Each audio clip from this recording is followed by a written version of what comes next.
அவனுக்கும் வேலையாட்களை கர்த்தர் கொடுத்தார். நல்ல வேலையாட்களை கொடுக்கணும் உங்களுக்கு. அந்தளவுக்கு விஸ்தாரம் வரணும் உங்களுக்கு. ஒருவன் வா என்றால் வருகிறான், ஒருவன் போ என்றால் போகிறான். 100க்கு அதிபதி அவன். மேனேஜ்மெண்ட் நிர்வாகம் செய்ய கற்றுக்கொள்ளணும். தலைமைத்துவம் இருக்கணும். அபிஷேகத்தினுடைய வளர்ச்சி, தலைமைத்துவம் நிர்வகிக்கணும். நீங்கள் வீட்டிலே நீங்கள் நல்ல சமையல் கலையில் உங்களுக்கு ரொம்ப நல்லா சமைக்கலாம் சகோதரிமாருங்க.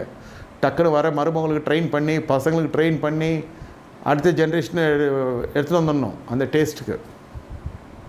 காலம் ஃபுல்லாக நானே அடுப்பங்கரிலே தான் இருப்பேன்ட்டு சில பேர்லாம் அது பெரிய ஒரு கௌரவ பிரச்சனை ஆகிடும். அதை விட்டா போயிடும்ன்ட்டு நீங்கள் உங்களுக்கு ரொம்ப பெரிய பாதகத்தை அடுத்த ஜென்ரேஷனுக்கு உருவாக்குறீங்க. சில பேர் இதே தெரியாமே, சந்தர்ப்பம் கிடைக்காமே சில பேர்லாம் சோம்பேறியானதும் இருக்குது. அவங்க என்னை சமைக்க விட மாட்டுறாங்க அப்படின்வாங்க. சில பேர் தான் விஷயத்தை தான் செஞ்சு கொள்வது ரொம்ப வரவேற்கத்தக்கது. அவங்களுக்கு போய் நீங்கள் காப்பி போட்டு வந்து குடிச்சாலும் சந்தோஷம். ஆனால் மற்றவங்களை காப்பி போட வைங்க, வேலை வாங்கிறதுக்காக சொல்ல. Try to give them a chance same time. நான் சொல்கிறது உங்களுக்கு புரியும்னு நினைக்கிறேன். மற்றவங்களுக்கு சந்தர்ப்பம் மட்டும் கொடுக்கல, நீங்கள் ஒருத்தரை உருவாக்குறீங்க, பயிற்சி கொடுக்குறீங்க. யார் என் பேச்சை கேட்பாலும் சொல்லக்கூடாது, அவங்க கேட்குற மாதிரி நீங்கள் சொல்லணும். அது உங்கள் மேலே விழுந்த கடமை. அப்போ தான் குடும்பம் பலிக்கி பெருகும்.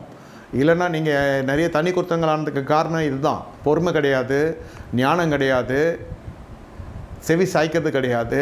முதல்ல தனி மனுஷன் சொல்கிறேன். ஜனங்க தேடி வரணும், உங்களை ஆசையாக வரணும். அந்தளவுக்கு உங்கள்கிட்ட பொறுமை இருக்கணும், அந்தளவுக்கு தாழ்மை இருக்கணும், அந்தளவுக்கு அன்பு இருக்கணும், அந்தளவுக்கு சவிக்குத்தன்மை இருக்கணும். எல்லார்கிட்டேயும் ஒரு குறை இருக்கும். ஆமாம், அந்த குறைவை நிறைவாக்கணும். அவன் பயங்கர ஷார்ட் டெம்பரு. அவனை இன்னும் கோவப்படுத்தக்கூடாது. நம்ம தெரிதில்ல ஷார்ட் டெம்பர்னு. அதுக்குன்னு அவன் நம்ம வாழ்க்கையினுடைய தடத்தில் சந்திக்கப்பட வேண்டிய நபராக இருப்பான்.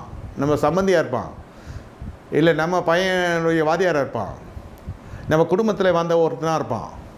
அது அக்கா தங்கச்சி அண்ணன் தம்பியெல்லாம் இருக்குல்ல, எதுலேயோ ஒன்றுத்தில் இணைக்கப்பட்டு வந்துட்டுருப்பான் குடும்பத்துக்குள்ளே.